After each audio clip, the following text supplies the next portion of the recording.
Guys, तो आज का हमारा टॉपिक है जॉइंट हिंदू फैमिली बिजनेस।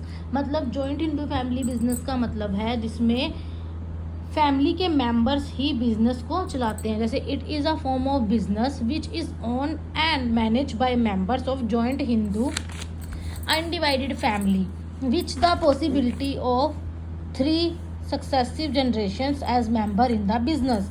जैसे पीढ़ी दर पीढ़ी चल रही है, जैसे वो सक्सेसिव मेंबर, जैसे मान लो किसी का दादा है, दादे के बाद उसका बेटा है, बेटे के बाद उसका पोता है, आगे उसकी बच्चे हैं, उसकी बीवी हैं, वो सारे क्या हैं, फैमिली मेंबर्स हैं। तो वो क्या करते हैं, सारे इकट्ठे जॉइंट क्या करते हैं, फैमिली को चलाते हैं। अब जैसे इसमें मतलब ये भी, अब जैसे मान लो किसी का बर्थ हो गया फैमिली में ही, जैसे किसी बच्चे का बर्थ हुआ, वो बच्चा पैदा हुआ, तो वो भी क्या होगा, उस बिज़नेस का हिस्सा बन जाएगा। मतलब जॉइंट हिंदू फैमिली एक बिज़नेस चलाते हैं। लेकिन उसमें क्या होता है, जैसे बेटा, अब मान लो ये है एक पर्सन, जैसे दादे के आगे उसके आ गया बेटा, बेटे के आगे उसकी आ गई, अब जैसे माँ थी, पहले आया दादे की मतलब जनानी, वो तो उन दोनों का एक ये बेटा, बेटे के बाद बच्चे, बेटे के आगे 2 बच्चे, एक बेटा और एक बेटी, ठीक है।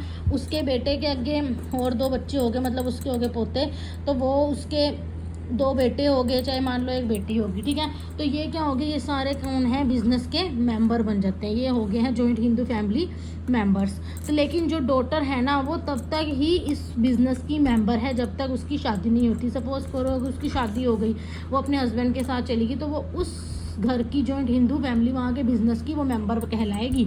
इस बिजनेस की वो मेंबर अब नहीं रही, क्योंकि वो चली गई है दूसरे घर। तो इसमें क्या होता है कि 2005 से पहले क्या था कि डॉटर जो थी वो बिज़नेस की मेंबर नहीं बन सकती थी, लेकिन अब वो बिज़नेस की मेंबर भी बन जाती हैं। लेकिन जब अगर वो वहाँ चली गई हैं अपने घर, तो फिर वो बिज़नेस की मेंबर नहीं बन सकती। तो अब यहाँ हमारे पास नेक्स्ट टॉपिक ये आता है कि जॉइंट हिंदू फैमिली का फीचर्स क्या है। सबसे पहला फीचर है formation. Formation means Hindu undivided family is formed with at least 2 members of a family being a stranger property. It is governed by Hindu Cession Act 1956.